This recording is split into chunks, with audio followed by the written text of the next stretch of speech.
तो देवेंद्र सज्जनों, देखिए कौन बनेगा करोड़पति के रजत महोत्सव में हमने एक विशेष भाग की घोषणा की थी जिसका शीर्षक है कहानी जीत की। ये भाग जो है ये विशेष रूप से उन खिलाड़ियों की सफल यात्रा को समर्पित है जिन्होंने यहां आकर हमारे दिल में अपनी प्रतिभा की अमिट छाप छोड़ी है। ऐसी एक खिलाड़ी कुछ साल पहले इस मंच पर आई थी। उनका नाम बबीता ताड़े। बबीता जी अपने गांव के स्कूल में ये मिड डे मील बनाती थी और प्यार से बच्चे इन्हें खिचड़ी काकू बुलाया करते थे। काकू हर महीने 1,500 रुपए कमाती थी। मुझे आज भी याद है जब वो इस हॉट सीट पर आई थी तो अपनी विषम परिस्थितियों का वर्णन करते समय भी उनके चेहरे पर शुरू से लेकर के अंत तक मुस्कान ही बनी रही। इस मुस्कान का कारण एक ही था, वो जानती थी कि एक न एक दिन वो अपने सपनों की मंजिल जो है वो अवश्य पार करेंगी। और ऐसा ही हुआ। साल 2019 में खिचड़ी काकू करोड़पति बनी।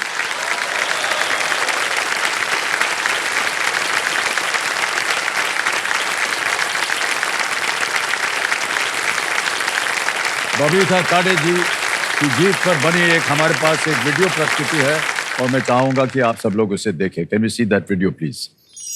मेरे संजो, मेरे सामने हॉट सीट पर बैठ गई हैं अंजनगांव सुरजी महाराष्ट्र से बबीता ताड़े। बबीता ताड़े जी एक गवर्नमेंट स्कूल में काम करती हैं और इनका काम है स्कूल में बच्चों के लिए खाना पकाना।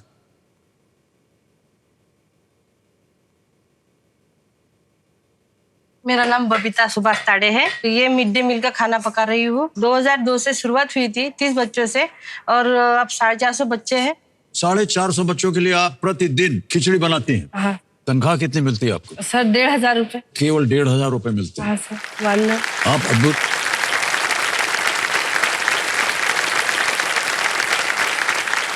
मैं स्कूल में खिचड़ी बनाती थी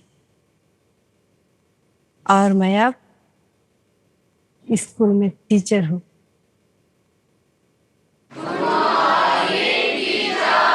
गुड मॉर्निंग। मैं सोच नहीं सकती ये कि कैसे मुमकिन हुआ। मैं ये सपने जैसा है मेरे लिए, मिड डे मील पकाना और इतने बड़े मंच पे जाना। केबीसी ने मुझे जमीन से आसमां पे पहुंचा दिया है। 15 प्रश्न 1 करोड़ रुपए। बबीता ताड़े जी आपके स्क्रीन के ऊपर ये रहा।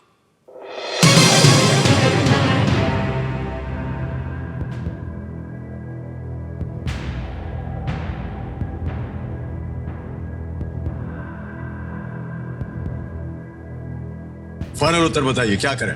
सर सी जहीर देलवी। कंप्यूटर महाशय, सी जहीर देलवी पे ताला लगाया जाए।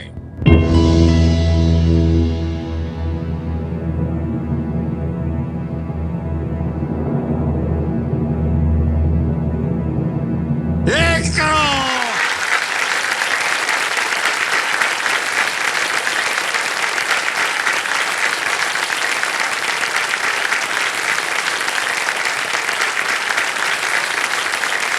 बहुत बहुत बधाई आपको।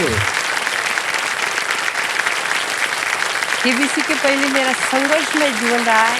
अपने परिवार के साथ बहुत अड़चनों के साथ में गुजर रही थी। आपके एजुकेशन के लिए डिप्लोमा करना था मुझे, तो एजुकेशन के लिए बहुत फीस लगती, बाकी रेंट वगैरह।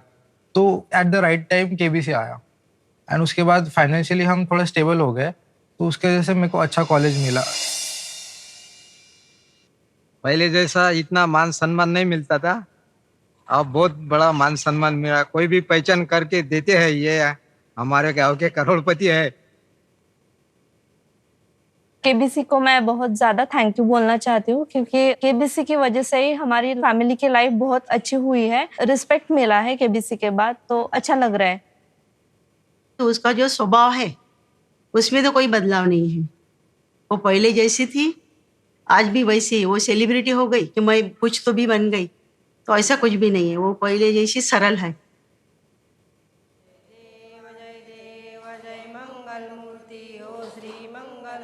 मंदिर का निर्माण करना ये तो सभी की इच्छा थी, लेकिन जब बबीता भाभी ने 1 करोड़ रुपए जीते तो उनकी सहायता से आज इतना बड़ा मंदिर हमारे गांव में खड़ा हो पाया है। एक महिला जब उसने कुछ ठाना जीवन में तो वो कुछ भी कर सकती है, ये उसने दिखा दिया, इसलिए हमको गर्व है उस पर। केबीसी के बाद में मैंने खुद के लिए अपनी पढ़ाई बढ़ाई है, नॉलेज बढ़ाया है और मैंने अभी भी ज्ञान हासिल कर रही हूँ और मैं बैचलर ऑफ एजुकेशन के लिए पढ़ाई कर रही हूँ। बहुत सी औरतें हैं जो पढ़ने की इच्छा रहती है मगर घर से सपोर्ट नहीं होता और इतनी परिस्थितियां नहीं रहती, तो मैं उनको बोलना चाहती हूँ कि हर परिस्थितियों पे पैर रखे आप आगे बढ़ो। हमें ही करना है, हमारे लिए ही करना है, तो हमें कोशिश करनी होगी। इंसान की परिस्थिति कैसी भी हो, अगर उसमें जुनून है तो वो उसकी परिस्थिति बदल सकता है। सवाल जो भी हो, जवाब आप हो। एक खिचड़ी पकाने वाली कर सकती है तो हर एक औरत ये कर सकती है।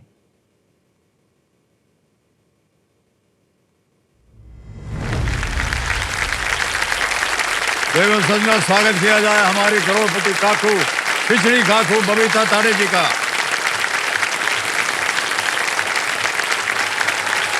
बहुत बहुत बधाई। आइए आइए।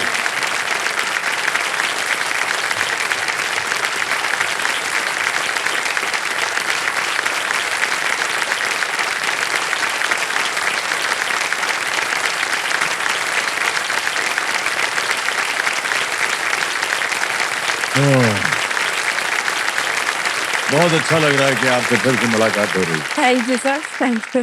कैसा लग रहा है आपको बबीता जी वापस आकर सर, के? 5 साल पहले एक करोड़ जीतने के बाद पूरी जिंदगी का जो आत्मविश्वास है जीवन भर साथ रहेगा। एक केबीसी ने एक आत्मविश्वास दिया है मुझे और कभी नहीं हारने वाली ताकत दी है। वाह, क्या बात है। तो अब आप खिचड़ी काकू से आप बन गई हैं बबीता टीचर। हाँ सर। और आप शिक्षा प्रदान कर रहे हैं सबको। हाँ। बड़े गर्व की बात होती होगी आपके लिए। हमने देखा भी आपको अपने स्टूडेंट्स के साथ। आप पढ़ाई का कीड़ा तो पहले ही से था और कुछ करना था और मैंने फिर पोस्ट ग्रेजुएशन पूरा किया।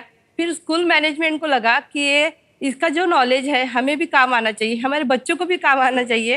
तो उनको लगा कि उन्होंने एज ए ट्रेनी टीचर मुझे ऑफर किया और मैंने फिर मेरे लिए तो वो स्वर्ण संधि थी सर। मैंने हाँ बोला जल्दी ही और बच्चों को जूनियर कॉलेज को भी पढ़ा रही हूँ और ट्रेनी टीचर हूँ। और ऐसा लगा कि अब इसे बरकरार रखना है, परमानेंट टीचर बनना है, तो मैं बीएड की पढ़ाई कर रही हूँ साथ में। और दोपहर को जो पढ़ाई भी करती हूँ, बच्चों को भी पढ़ाती हूँ और खिचड़ी भी बनाती हूँ। क्या बात। अभी हमने वीडियो में देखा आपके जो बच्चे थे दोनों कितने बड़े हो गए। जब आप आई थी पहले उस समय बहुत छोटे थे वो। हाँ। बहुत सारी आशाएं थी उनके मन में, देखिए अब हाँ, सब पूरी हो गई।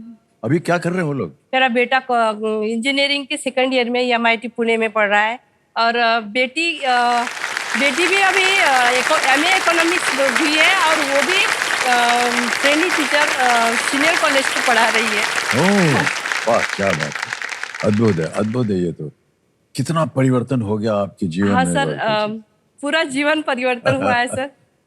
महाराष्ट्र के जो जिजाऊ पुरस्कार था, शिवाजी महाराज की जो माता है उनके नाम से जो पुरस्कार मिलता है एक ही लेडी को मिलता है। वो उस साल का 2020 का मेरा जिजाऊ पुरस्कार मुझे मिला। वो मेरे लिए बहुत सम्माननीय बात है सर।